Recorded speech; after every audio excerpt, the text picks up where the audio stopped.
जी hello दोस्तों, मैं हूं कमर सीमा और उम्मीद है आप लोग ठीक होंगे।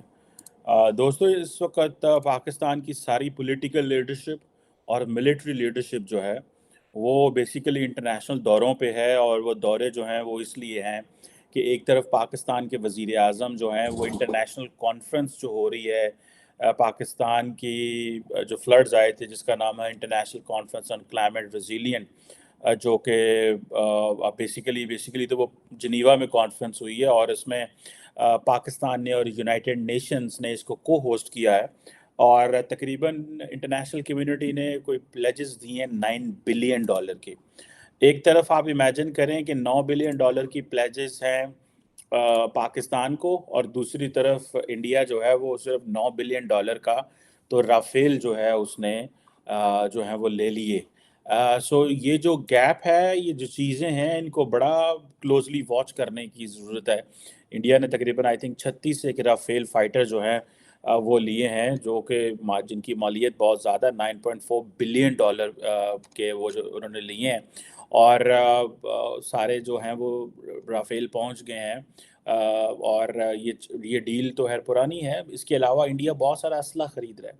अब इसमें आप देखें कि अब पाकिस्तान के पास ये लग्ज़री नहीं है कि हम वो असला ख़रीद सकें। हमारे पास क्या है, हमारे आर्मी चीफ़ साहब जो हैं वो बैठे हुए हैं, वो गए हुए हैं सऊदी अरब। 3 दिन 4 दिन वो सऊदी अरब रहे हैं। अगले 3 दिन वो यूएई में हैं, जहाँ पे वो आज उनकी मोहम्मद बिन ज़ायद से मुलाकात हुई है।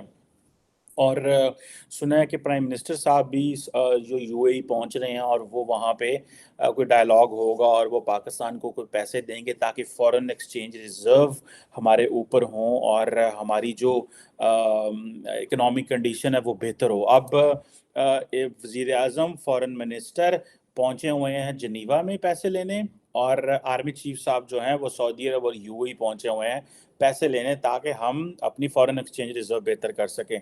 ये जो टोटल खर्चा जो था इस सारे का, वो ये था कि तकरीबन शुरू में तो बहुत चला के पता नहीं कितना खर्चा आएगा, क्या होगा। लेकिन कोई 30-32 अरब डॉलर का ये खर्चा है सारा पाकिस्तान का, जो मैं समझता हूँ कि दुनिया ने देना है। इसमें से हाफ़ तो पाकिस्तान ने खुद कहा है कि हम देंगे, हाफ़ जो है वो दुनिया ज़ाहिर बात है इसमें हमारे प्लेजेस कर रही है, जिसमें इंटरनेशनल इस्लामिक डेवलपमेंट बैंक जो है उसने को $4.2 बिलियन दिए हैं। वर्ल्ड बैंक कोई $2 बिलियन दे रहा है। यूरोपियन यूनियन 500 मिलियन यूरो दे रही है। यूएसएड 100 मिलियन यूरो, फ्रांस ने 345 मिलियन यूरो दिए हैं। और मज़े की बात यह है कि एक तरफ फ्रांस सबसे बड़ा डोनर है यूरोपियन यूनियन से। आई थिंक फ्रांस को भी अंडरस्टैंडिंग है कि पाकिस्तान में क्या चैलेंजेस हैं। सो वो पाकिस्तान की सरकार को पैसा देना चाहते हैं, क्योंकि वो जो टीएलपी ने मुजाहरे किए थे मजहबी दाएं बाजू के जुनूनियों ने, जिन्होंने बेसिकली उस वक्त ये कहते थे कि फ्रांस के एम्बेसडर को निकाल दो। पहले तो उन जुनूनियों को लाया गया था उस वक़्त ताकि नवाज़ शरीफ की हुकूमत को डिस्टेबलाइज़ किया जाए। फिर वो वापस चले गए, तो फिर उसके बाद जो है वो दोबारा आ गए, तो फिर उसने मिलिट्री ने कहा कि ये तो अब हमें डिस्टेबलाइज़ कर रहे हैं, तो then they cut them to the size. So वो अब टीएलपी वाले उस तरह नज़र नहीं आते, और वो जो टीएलपी का भी लार्जली जो वोट है वो इमरान खान साहब के खाते में पड़ गया है। अगर आपने देखा हो रिसेंटली जितने बायपोल्स वगैरह हुए हैं उसमें इमरान खान साहब ही जो है उनका वोट ज़्यादा था और टीएलपी का वोट उस तरह नहीं था। खैर एनी हो, ये एक लंबी डिस्कशन है। लेकिन फ्रांस का पूरी यूरोपियन यूनियन से हट के जर्मनी ने 88 मिलियन यूरो दिए है। देखें, फ्रांस ने 345, यूके ने कोई 9 मिलियन यूरो सिर्फ। ज़ाहिर बात है पाकिस्तान तो बहुत ज़्यादा एक्सपेक्ट कर रहा था। जापान ने 77 मिलियन यूरो, चाइना ने 100 million euro, kingdom of Saudi Arabia ने $1 बिलियन दिया है फॉर द रिकन्स्ट्रक्शन। और एशियन इंफ्रास्ट्रक्चर इन्वेस्टमेंट बैंक ने $1 बिलियन दिया है। एशियन डेवलपमेंट बैंक ने $1.5 बिलियन दिया है, जो अगले 3 साल में ये पाकिस्तान के अंदर ये डेवलपमेंट और इन सारी चीज़ों में लगेंगे। ज़ाहिर बात है ये पैसा ओवरनाइट पाकिस्तान के अंदर नहीं आने वाला। इस पैसे ने ये नहीं है कि जनाब तो पाकिस्तान के वज़ीर आज़म ने पाकिस्तान पहुँचना है तो सारे डॉलर यूरो जो है वो पाकिस्तान पहुँच जा रहे हैं। ऐसे इसमें हरगज़ ऐसा कुछ नहीं है। ये सारे का सारा जो पैसा है یہ بڑا سلولی آنا ہے، اور اس کے بعد بھی آپ کو پتہ چلنا ہے کہ یہ جب پیسہ آتے بھی ٹائم لگنا ہے، اور پھر تھرڈ پارٹی کے ذریعے آنا ہے۔ میرا خیال ہے وہاں پہ کسی نے سوال بھی کیا وزیر اعظم صاحب سے کہ ہمیں تو یقین ہی نہیں ہے یہ پیسہ پہنچے گا، تو انہوں نے کہا ہم تھرڈ پارٹی ویریفیکیشن کرا لیں گے۔ اب ان کو اس چیز کا نہیں پتا کہ اگر یہ $9 بلین ہے تو یہ اگر تھرڈ پارٹی بیچ میں پڑ گئی تو وہ سارے پیسے تو وہ تھرڈ پارٹی ہی لے جاتی ہیں۔ اب ہماری اتنی کیپیسٹی بلڈنگ نہیں ہے کہ ہم وہ پیسہ خود لگا سکیں، ہم پہ ٹرسٹ نہیں کیا جاتا۔ So how come they are going to give us this authority کہ ہم سارا پیسہ لگائیں۔ اب اگر آپ صرف اور صرف یہ صرف پڑھنا شروع کر دیں نا پاکستان کے، تو میں فار ایگزامپل پڑھ رہا تھا the politics of US aid to Pakistan, کہ یہ ایڈ ایلوکیشن کیسے ہوتی ہے، ڈلیوری میکانزم کیا ہوتا ہے، اور ایک کسی شخص نے ایک بڑا اچھا جسے کہتے ہیں نا ایک روٹلیج ٹیلر اینڈ فرانسس والوں کو کے لیے آئی تھنک کتاب لکھی ہوئی ہے، the politics of US aid to Pakistan, aid allocation and delivery from Truman to Trump. یہ مراد علی صاحب ہیں جنہوں نے یہ بک لکھی ہے۔ سو اب آپ امیجن کر لیں کہ پاکستان کو جو مراد علی صاحب جو ہیں، یہ یونیورسٹی آف مالاکنڈ ہمارے خیبر پختونخوا میں ایک یونیورسٹی ہے، وہاں پہ انہوں نے ریسرچ کی ہے کہ پاکستان کو یہ اتنی ایڈ امریکہ دیتا ہے، یہ جو ہے ایڈ ریلیشن شپ کیا ہے پاکستان کا اور امریکہ کا، اور پوری دنیا کا گاہے بگاہے ہمیں دیتی رہتی ہے، اس کی کیا وجہ ہے؟ ٹرو مین سے شروع ہوتے ہیں اور ٹرمپ تک کا انہوں نے ڈسکس کیا ہے۔ اور اس میں اگر آپ یہ صرف پڑھنا شروع کر دیں تو آپ پوری دنیا کے اندر پاکستان کے بارے میں ایڈ کے حوالے سے لکھا ہوا، پاکستان ایڈ ڈائیورسفیکیشن چیلنج کیا ہیں، لنڈن اسکول آف اکنامکس نے بھی اس کے اوپر جو ریسرچ کی ہے، پوری دنیا نے پاکستان کے اوپر ریسرچ کی ہوئی ہے۔ آپ یہ جو چیزیں ہیں، the world knows Pakistan from this lens کہ وہاں ایڈ چاہیے، وہاں پہ اکنامک کرائسس ہیں، وہاں پہ فلڈز ہیں، وہاں زلزلے آئے ہیں۔ دیکھیں کچھ چیزیں نیچرل ہوتی ہیں، اس سے یہ کوئی بڑی بات نہیں ہے، فلڈز کا آنا، ڈیزاسٹرز آنا، یہ پوری دنیا میں آتے رہتے ہیں۔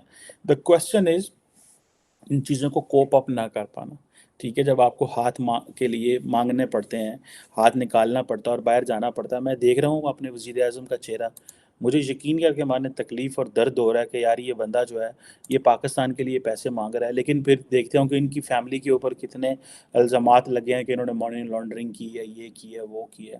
پھر دوسری پارٹیوں کے اوپر بھی الزامات ہیں۔ بلاول بھٹو زرداری صاحب وہ جہاں جاتے ہیں وہ ایک ہی بات کرتے ہیں، پیسوں کی، کہتے ہیں ہمیں جو ہے نا وہ دے دو، کیا اسے بولتے ہیں، پیسے دے دو۔ ابھی بلاول صاحب واشنگٹن آئے ہوئے تھے، تو وہ ساری کی ساری جو وہ جو کنورسیشن جہاں پہ کرتے ہیں وہ صرف یہی کرتے تھے، ہمیں پیسے دے دیں، ہمیں پیسے دے دیں، ہمارے تو فلڈز آئے ہوئے ہیں، ہماری تو بڑے برے حالت ہیں۔ تو ایٹ ٹائمز ہم سوچتے ہیں یار یہ جو ہماری لیڈرشپ ہے، یہ سارا ٹائم یہ سارا سال مانگنے نکلنے ہوتے ہیں، مطلب there is nothing else to talk. یا دنیا ہم سے کاؤنٹر ٹیررزم پہ سوال کر رہی ہے، یا ہم جو ہے وہ ایڈ کے والے سے گھر سے باہر نکلے ہوئے ہیں، مطلب where is the diplomacy? Pakistan کی ڈپلومیسی کدھر ہے؟ آپ ذرا ادھر جائیں نا، کیا اسے بولتے ہیں، انڈیا میں، تو آپ صرف یہ دیکھیں کہ انڈیا میں کون کون سی لیڈرشپ آ رہی ہے اس وقت۔ انڈیا کے اندر فار ایگزامپل گھانا کے وزیر اعظم جو ہے وہ گھانا کے پریزیڈنٹ جو ہیں وہ آئے ہوئے ہیں، اور اس کے بعد آپ چلے جائیں کہ قطر کے ساتھ جو ہے وہ کیا چل رہا ہے، اس کے بعد جو ہے وہ رشیا کے ساتھ کیا چل رہا ہے، کون اس وقت جو ہے مطلب انڈین چینلز جو ہیں وہ انگلش چینل جو ہیں ان پہ آگے گورے بیٹھے ہوئے ہیں، ٹھیک ہے جناب۔ سوئٹزرلینڈ کے ساتھ کیا چل رہا ہے، یورپ کے ساتھ کیا چل رہا ہے، ڈاکٹر جے شنکر کا بھی دنیا کے کسی ملک گھومے ہوتے ہیں، پہنچے ہوتے ہیں، کبھی کہیں پہنچے ہوتے ہیں۔ میں دیکھ رہا تھا کہ ابھی 75 ملکوں کے جو ڈپلومیٹس ہیں انہوں نے ڈیفنس منسٹر راجناتھ سنگھ نے کوئی ڈیفنس کے حوالے سے کوئی انوائس بلائے ہوئے تھے، تو وہ مل رہے ہیں، وہ اپنی پروجیکشن کر رہے ہیں کہ ہم کہاں کھڑے ہیں۔ سو یہ جو چیزیں ہیں کہ یہ ویئر ڈز انڈیا اسٹینڈ، ٹھیک ہے، اور ہم کہاں پہ کھڑے ہوئے ہیں، انڈیا کے اندر کون آ رہا ہے، کون نہیں آ رہا۔ اس ہفتے کے آپ صرف انڈیا کا چارٹ اٹھا کے دیکھ لیں گے تو آپ کو پتہ لگے گا کیا کس طرح کی چیزیں ہیں۔ یہ ہمیں وہ جیسے کہتے ہیں نا، I am not just comparing it for the sake of comparing it, I am just trying to let you know so that viewers should understand that how Pakistan and why Pakistan missed the boat. हमने वो boat किस तरह miss की वो समझने की ज़रूरत है, और उसके लिए पाकिस्तानी जो पॉलिटिकल क़यादत है उसको रीसेट बटन दबाना है, and they have to start it from scratch से सारी चीज़ें शुरू करनी पड़ेंगी, otherwise we will not be in a position कि हम जो पहुँचें। अब आप पूरी दुनिया के एक मैं आर्टिकल पढ़ रहा था फॉरेन पॉलिसी में, मैगजीन में, कि जी दुनिया पाकिस्तान की क्यों केयर नहीं करती। ठीक है जी, दुनिया पाकिस्तान की क्यों केयर नहीं करती। ठीक है जनाब, हमारे उस वक्त 2010 में फ्लड्स हैं, 2005 में ज़लज़ले हैं, फिर ये फ्लड्स आ गए। मतलब दुनिया हमें ये क्या समझती है, हमारे लीडरशिप के पास क्या, उनको उनको they don't have a story to tell. Pakistan ने जो दहशतगर्दी की जंग में इतनी कुर्बानियाँ दी, लेकिन हम फिर उस जंग में दोबारा घुस रहे हैं। दुनिया को क्या बताएं कि पहले जाके हम जब लड़ते रहे तो क्या लड़ते रहे, किन से लड़ते रहे, अब ये जो दोबारा उठे हैं ये कौन है, दुनिया को नए सिरे से बताना पड़ेगा। सो जब हमारे सदर साहब, ये क्या नाम है, आर्मी चीफ गए थे मिडल ईस्ट में, तो उन्होंने बताया होगा जाके कि हम तो टीटीपी से दोबारा लड़ने लगे हैं, हम तो अफगानिस्तान हमारे लिए मसले पैदा कर रहा है, हमारे लिए तो जो चैलेंज है वो बढ़ रहे हैं, एक तरफ फाइनेंशियल चैलेंजेस हैं, एक तरफ ये दहशतगर्दी से दोबारा लड़ना पड़ रहा है। तो जब लीडरशिप ने स्टोरी इस तरह की सुनानी है तो आपके पास how the world will watch. On the other hand India क्या स्टोरी सुना रहा है, वो बिल्कुल डिफरेंट स्टोरी सुनाते हैं जाके, और जिससे फिर ज़ाहिर बात है दुनिया सारी कहती है यार ये तो this is they have miss the boat, इन्होंने ये तो फारग हो गए, इनके पास तो कुछ नहीं है ये चीज़ें चलाने के लिए, देने के लिए, बात करने के लिए। और हम जो है वो वज़ीर आज़म, सदर, आर्मी चीफ, वो सारा टाइम फायर फाइटिंग कर रहे हैं, इधर से उधर भाग रहे हैं, उधर जा रहे हैं, इधर जा रहे हैं।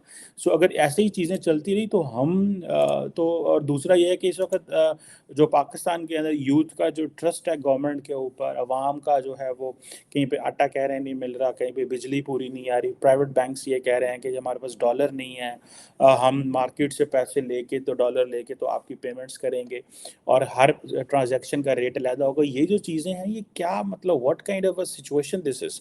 आईएमएफ हमें पैसे देने को नहीं आ रहा, फॉरेन एक्सचेंज रिजर्व नीचे जा रहा है। तो इसका एक ही सोल्यूशन है जो कि ज़ाहिर बात है मेरे दैट इज़ बियॉन्ड माय पे चेक, मैं उसको I can't solve that problem. लेकिन और देन सोसाइटल क्राइसिस है। आप सिर्फ गिलगित बल्तिस्तान में चले जाएँ, वहाँ पे इतने बड़े मैसिव प्रोटेस्ट हो रहे हैं, बलूचिस्तान में मैसिव प्रोटेस्ट हो रहे हैं। क्या वजूहात है, लोग सड़कों पे क्यों आ रहे हैं, क्या पूछ रहे हैं? गवर्नमेंट वहाँ इस्लामाबाद में बैठी हुई है, गवर्नमेंट कहती है ठीक है यार ये लाहौर कराची ठीक चल रहा है, इस्लामाबाद ठीक चल रहा है, तो बाकी जो पाकिस्तान के खित्ते हैं वहाँ पे भी चीज़ें नॉर्मल हैं। ये अब ये जो क्वेश्चन है ये बड़े, क्योंकि सोशल मीडिया का ज़माना है, ये सारी लीडरशिप को बैठना पड़ेगा, इमरान खान को भी बैठना पड़ेगा, नवाज शरीफ को, जरदारी को, सबको बैठ के, फौज को बैठ के, जुडिशरी को बैठ के वंस फॉर ऑल ये मसले हल करने पड़ेंगे। And that is only possible कि आप एक टेबल पे बैठें। ये बड़ी अनरियलिस्टिक सा सोल्यूशन है, लेकिन that is the only solution. किसी एक पार्टी के पास इतना पॉलिटिकल मैंडेट नहीं है कि वो इलेक्शन लड़ के वो पावर में आए, और वो जब पावर में आएँ तो वो अपनी मर्ज़ी की तब्दीलियाँ लेके आएँ, वो चेंजेस कर सकें, बिकॉज़ अब ये गवर्नमेंट जो है ये फ़ैसले नहीं करती सख्त, ये अवाम पे बोझ नहीं डालती फाइनेंशियल, बिकॉज़ उनको पता है कि अगले 6 महीने बाद, 8 महीने बाद इलेक्शन है। इमरान खान जो है वो सड़कों पे दनदना रहा है, और वो कह रहा है मैं हर वो कदम करूँगा जो जिससे मुल्क की गवर्नमेंट अनस्टेबल हो। अब इसी डोनर कॉन्फ्रेंस में आप चले जाएँ, इमरान खान ने अपना अलहदा रिप्रेजेंटेटिव भेजा हुआ है, सिंध गवर्नमेंट ने अलहदा रिप्रेजेंटेटिव भेजा हुआ है, बाकी गवर्नमेंट्स ने अलहदा रिप्रेजेंटेटिव भेजे हुए हैं, और हम जो है वो फेडरल गवर्नमेंट अलहदा भेजा हुआ, क्योंकि कोलिशन गवर्नमेंट है, हर बंदा अपनी स्टोरी सुना रहा है। अगर आप किसी को इग्नोर करेंगे वो कहेंगे जी इंटरनेशनल डोनर कॉन्फ्रेंस है तो जी ये है वो है। So I think this is where there is a challenge, and this is where there is a problem.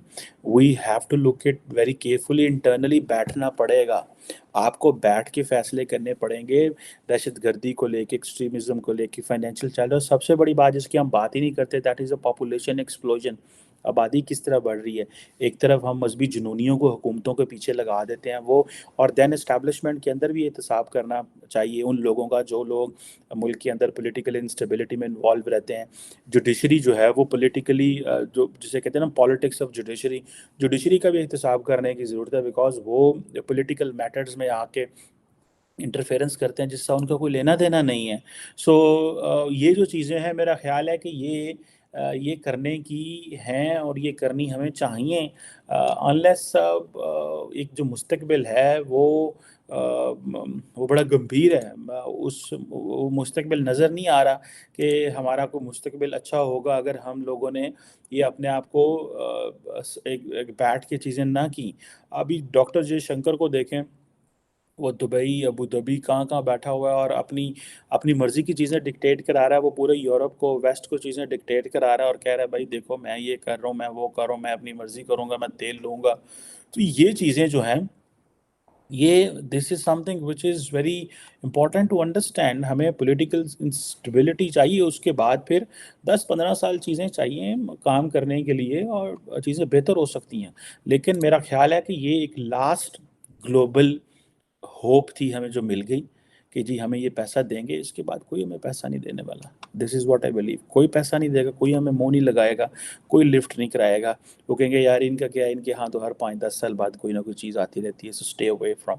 اب دنیا میں افغانستان والی باتیں ختم ہو گئی. اب وہ افغانستان ہوتا تھا امریکہ بہادر کو اور ویسٹ کو ہماری افغانستان میں ضرورت ہے. دنیا یہ کہتی ہے یار یہ چھٹی بڑی فوج ہے دنیا کی، بڑا بڑا ملک ہے، اتنی بڑی فوج ہے، نیوکلیر ویپن ہے، ٹھیک ہے، اکنامکلی انسٹیبل ہے، نہ پتہ کرو کی پہ کر دیں ایک رگر ڈیگڈو کی نہ پہن. ٹھیک ہے، that is how they believe کہ یار ہمیں ان کا پتہ کرنا چاہیے. اس حد تک ان کو ہماری بس فکر رہ گئی ہے. اور یہ کہ سورس آف انسٹیبلٹی نہ ہو. اور ٹھیک ہے کبھی ہم ٹی ٹی پی کے ساتھ لڑ رہے ہیں، آج بھی دنیا میں دیکھ لیں، دنیا میں کس ملک میں اس طرح لڑائیاں ہو رہی ہیں؟ صرف ہمارے پاس ہی لڑائیاں ہو رہی ہیں. That's not going to deliver. the nation, society and the state, they need to pay attention to all this nonsense which is going, تاکہ ہم اپنی سمت ٹھیک کر سکیں، ڈائریکشن ٹھیک کر سکیں. Thank you very much.